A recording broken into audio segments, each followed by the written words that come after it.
Hello everybody! We are back with another game of real estate trivia. I'm Jennifer with the Delaware Group, and this week I am here with Randy and Michael, and I'm going to be asking them real estate related questions. First person to hit the buzzer gets a shot to answer. Josiah in the background is going to be keeping score. Are you guys ready? Let's do this. Okay, first question. Should a buyer do a home inspection? Yes, and the reason why is you definitely want to make sure that the current condition of the property is examined by a professional, because the seller will provide you disclosures, but you definitely want the inspector to go there, just reassure that the condition of the property is what you think it is, and if something were to pop up, that way you're aware of this and can request it to the seller to correct it. 15 points!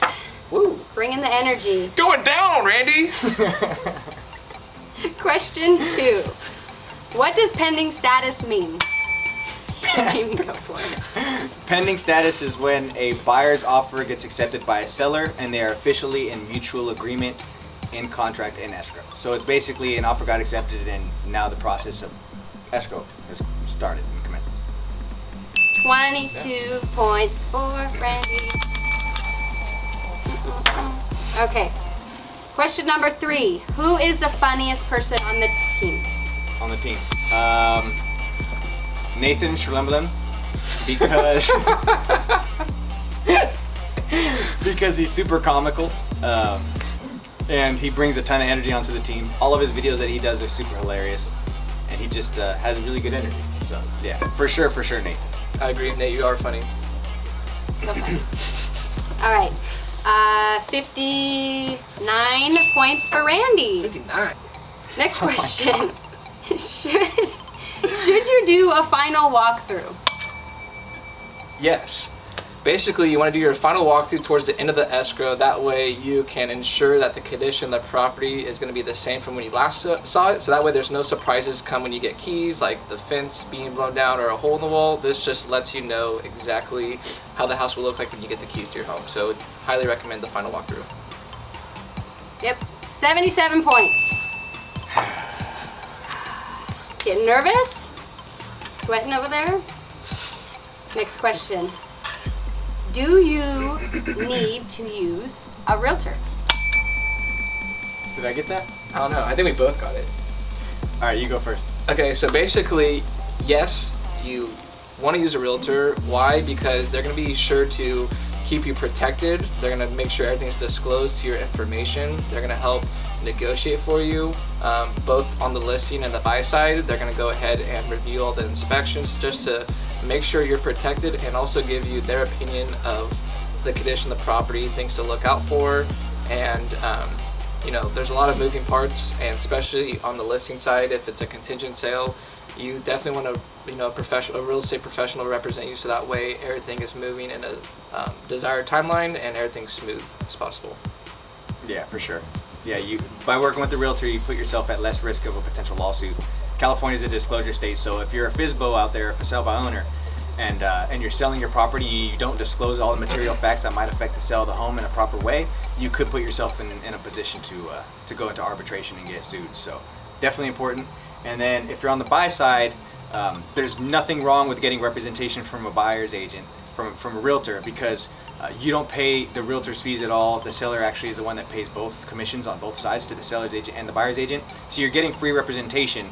The only thing you need to focus on is just how you're going to get the money to fulfill the purchase, and then we'll negotiate on your behalf and make sure everything is smooth. So definitely important on both sides. Great teamwork, guys.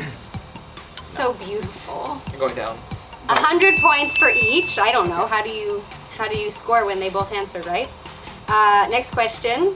Should a seller stage a home? Yes. It depends on the situation. If you have furniture already in there, then you're good. You don't need to stage. Maybe just add some other items to make your house more appealing. If it's a vacant home, definitely I would recommend staging your property, just because it makes your home more desirable. Some people like to walk into an empty house because it's an empty slate for them to envision what they want to do with the property.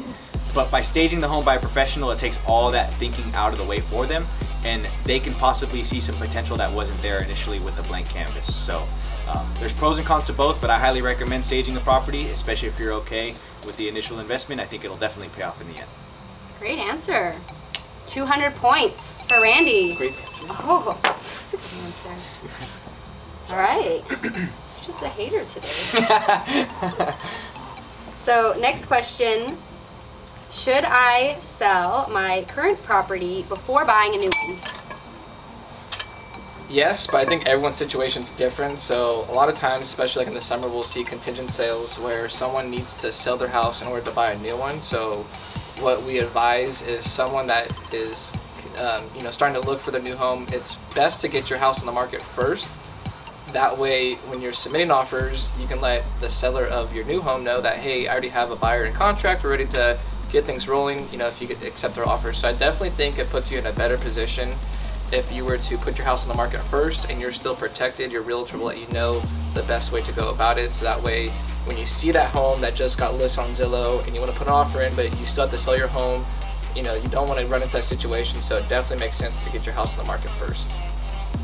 Good answer. Nice. Look at that. 222 points. All right. Next question. How many houses should someone view before they purchase one? However many it takes to find the house that you actually like, right? Us as your realtors, we're there to help you find a property, right? But you should never feel forced to have to put an offer on a house that you don't like. Remember, you're gonna actually be forking this investment out and staying in this property for 2+ years, 5 years, 10 years. So definitely find something that you like.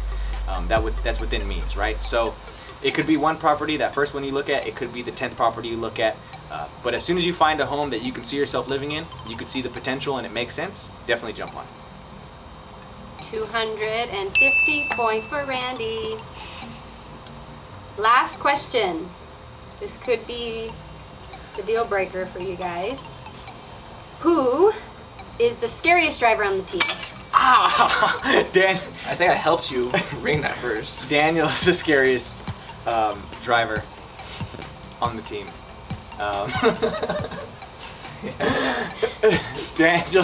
Daniel's the scariest driver on the team just because he's just scary. When we were coming back home from Los Baños, he almost drove off the road because he didn't have autopilot on, and he almost killed us both in a ditch. And he does have a car that drives itself. Yeah, so he's definitely the scariest, second to Joseph. No, ahead of Joseph. Joseph's also horrible. They're both bad. Everybody on this team sucks at driving. Don't group me with you guys. All right, 1,000 points. Randy wins. Yay! Thank you guys for watching us today. I hope you enjoyed. As always, we love to hear from you guys. So if you have any questions, comments, get a hold of us. I hope you guys have a great day. Thanks for watching.